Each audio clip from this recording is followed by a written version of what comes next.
ಎಲ್ಲರಿಗೂ ನಮಸ್ತೆ. ಯಾರೆಲ್ಲ ವಿಡಿಯೋ ನೋಡ್ತಾ ಇದ್ದೀರೋ ಆದಷ್ಟು ಸಪೋರ್ಟ್ ಮಾಡಿ, ಲೈಕ್ ಮಾಡಿ, ಸಬ್ಸ್ಕ್ರೈಬ್ ಆಗಿ ಕುಸುಮ ಮಂಜುನಾಥ್ ಕನ್ನಡ ಚಾನಲ್ಗೆ. ಮತ್ತು ಪ್ರೋತ್ಸಾಹ ಸಿಗುತ್ತೆ. ಹೊಸ ಯೂಟ್ಯೂಬರ್ಸ್ಗೆ ಆದಷ್ಟು ಸಪೋರ್ಟ್ ಮಾಡಿ. ನಾನು ಡ್ರೈ ಫ್ರೂಟ್ಸ್ ಜ್ಯೂಸ್ ಮಾಡ್ತಾಯಿದ್ದೀನಿ ಮಕ್ಕಳಿಗೆ. ರಾತ್ರಿಗೆ ನೆನೆಸಿಟ್ಕೊತೀನಿ, ಬೆಳಗ್ಗೆ ಜ್ಯೂಸ್ ಮಾಡಿಕೊಡೋಣ ಅಂಥೇಳಿ. ನಾನು ತೋರಿಸ್ತಾ ಇದ್ದೀನಲ್ಲ, ಆ ಮೆಜರ್ಮೆಂಟಲ್ಲಿ ಹಾಕ್ಕೊಂಡ್ರೆ 2 ಗ್ಲಾಸ್ ಜ್ಯೂಸ್ ಆಗುತ್ತೆ. ಮತ್ತು ಎಲ್ಲ ಡ್ರೈ ಫ್ರೂಟ್ಸ್ ಹಾಕಿ ಒಂದು ಸಲ ತೊಳೆದ್ಬಿಟ್ಟು ಆಮೇಲೆ 1 ಗ್ಲಾಸ್ ನೀರು ಹಾಕಿ ನೆನೆಸಿಟ್ಕೊಳ್ಳಿ.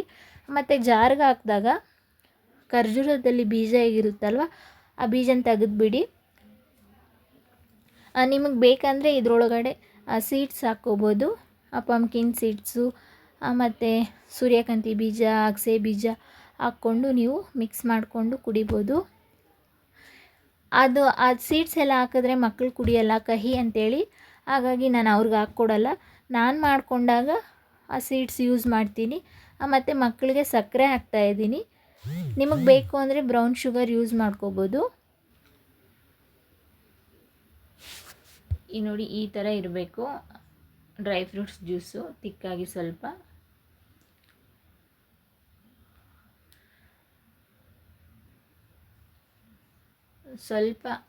ಪಂಪ್ಕಿನ್ ಸೀಡ್ಸ್ ಹಾಕ್ತಾಯಿದ್ದೀನಿ.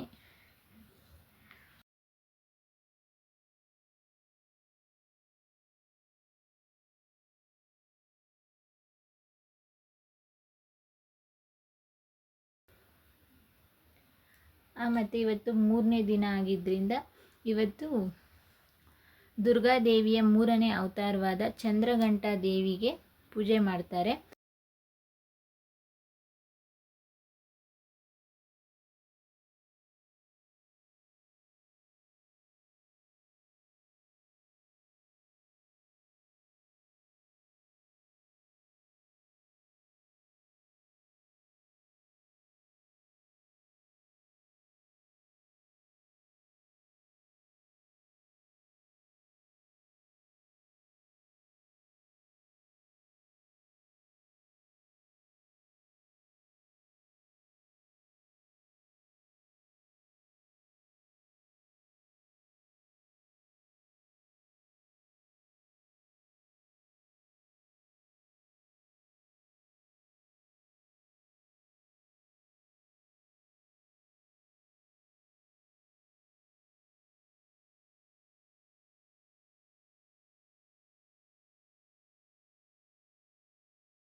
ಮಕ್ಕಳು ಡ್ರೈ ಫ್ರೂಟ್ಸ್ ಕೊಟ್ಟರೆ ಹಾಗೆ ತಿನ್ನಲ್ಲ ಅವರು. ಹಾಗಾಗಿ ನಾನು ಈ ಥರ ಜ್ಯೂಸ್ ಮಾಡಿಕೊಡ್ತೀನಿ.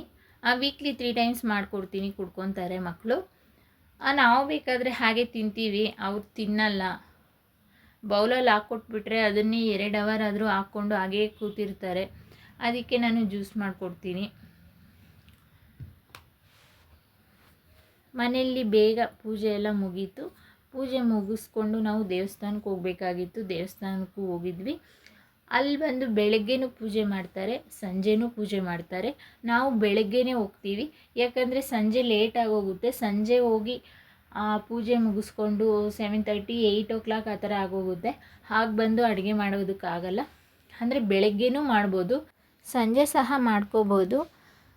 ಸ್ವಲ್ಪ ಜನ ಕೆಲ್ಸಕ್ಕೆ ಹೋಗ್ತಾರೆ, ಬ್ಯುಸಿ ಇರ್ತಾರೆ. ನಮಗೆ ಬೆಳಗ್ಗೆ ಫ್ರೀ ಆಗುತ್ತೆ, ಹಾಗಾಗಿ ನಾವು ಬೆಳಗ್ಗೆ ಹೋಗ್ತೀವಿ.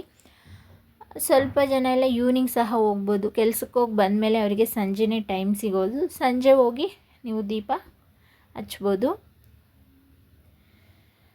ತುಪ್ಪದ ದೀಪ ಹಚ್ಚಿದ್ರೆ ತುಂಬ ಒಳ್ಳೆಯದಾಗುತ್ತೆ ಮತ್ತು ತುಂಬ ಶ್ರೇಷ್ಠ. ನಾವು ಬನಶಂಕರಿ ದೇವ್ರಿಗಾಗಲಿ ಮತ್ತು ಬಂಡೆ ಮಂಕಾಳಮ್ಮ ದೇವ್ರಿಗಾಗಲಿ, ಚಾಮುಂಡಿ ದೇವ್ರಿಗೆ, ಈ ಥರ ತುಂಬ ದೇವ್ರುಗಳಿಗೆಲ್ಲ ನೀವು ಅಷ್ಟೇ ತುಪ್ಪದ ದೀಪನೇ ಹಚ್ಚಿ. ಮತ್ತು ದೀಪ, ಹೂ ದೀಪ ಬಂದು ಒಂದೊಂದು ಹಚ್ಚಬೇಡಿ, 2 ಸೇರಿಸಿ 2 ಇಟ್ಟು ಹಚ್ಚಿ, ಒಳ್ಳೆಯದಾಗುತ್ತೆ ಎಲ್ರಿಗೂ. ನಾನು ನಿಂಬೆಹಣ್ಣಿನ ರಸನ ಅವರು ಕೂಡ ನನಗೆ ಕೊಡ್ತಾರೆ. ನಾನು ಎಲ್ಲವನ್ನು ತಂದು ಗಿಡಗಳಿಗೆ ಹಾಕ್ತೀನಿ. ಆದರೆ ಸ್ಪ್ರೇ ಮಾಡ್ತೀನಿ, ಇಲ್ಲಾಂದರೆ ನೀರಿಗೆ ಮಿಕ್ಸ್ ಮಾಡಿ ನಿಂಬೆಹಣ್ಣಿನ ರಸ ಆ ಒಂದೊಂದು ಗಿಡಕ್ಕೂ ಒಂದೊಂದು ಲೋಟ ಥರ ಹಾಕ್ತೀನಿ ಬುಡಕ್ಕೆ. ನಾವು ದೀಪ ಹಚ್ಚೋದಕ್ಕೆ ಬಂದು ತಾಮ್ರದ ತಟ್ಟೆ ಯೂಸ್ ಮಾಡಿದ್ದೀವಿ. ನಿಮ್ಮಲ್ಲಿ ಯಾವ ತಟ್ಟೆ ಇದೆಯೋ ಆ ತಟ್ಟೆ ಯೂಸ್ ಮಾಡ್ಕೊಳ್ಳಿ. ಬೆಳ್ಳಿ ತಟ್ಟೆ ಸಹ ಯೂಸ್ ಮಾಡ್ಬೋದು. ಮತ್ತು ಬೆಳ್ಳಿ ತಟ್ಟೆ ತಾಮ್ರದ ತಟ್ಟೆ ಇಲ್ಲ ಅಂದರೆ ಸ್ಟೀಲ್ ತಟ್ಟೆ ಆದರೂ ಸರಿ ಯೂಸ್ ಮಾಡ್ಕೋಬೋದು. ಸ್ಟೀಲ್ ತಟ್ಟೆಯಲ್ಲಿ ಊಟ ಮಾಡಿರಬಾರ್ದು ಮತ್ತು ಸ್ಟೀಲ್ ತಟ್ಟೆ ಬಂದು ಏನಕ್ಕೂ ಅಡುಗೆಗೆ ಯೂಸ್ ಮಾಡಿರಬಾರ್ದು. ಇಲ್ಲಾಂದರೆ ಒಂದು ಹೊಸ್ದಾಗಿ ತಟ್ಟೆ ತಂದಿಟ್ಕೊಳ್ಳಿ. ಮನೆಯಲ್ಲಿ ಪೂಜೆ ಮಾಡಿದಾಗ ಹಬ್ಬದ ಟೈಮಲ್ಲಿ ಆ ತಟ್ಟೆ ನಾವು ಬಳಸ್ಕೋಬೋದು. ಹಣ್ಣಿಡೋದಕ್ಕೆ, ಆರತಿ ಬೆಳಗೋದಕ್ಕೆ ಯೂಸ್ ಮಾಡ್ಕೋಬೋದು. ಯಾರೆಲ್ಲ ನನ್ನ ವಿಡಿಯೋ ನೋಡ್ತಾ ಇದ್ದೀರೋ ಆದಷ್ಟು ಸಪೋರ್ಟ್ ಮಾಡಿ, ಲೈಕ್ ಮಾಡಿ ಮತ್ತು ಸಬ್ಸ್ಕ್ರೈಬ್ ಆಗಿ. ಇದೇ ರೀತಿ ನೀವು ಸಪೋರ್ಟ್ ಮಾಡ್ತಾಯಿದ್ರೆ ನನಗೆ ಪ್ರೋತ್ಸಾಹ ಸಿಗುತ್ತೆ. Thank you all.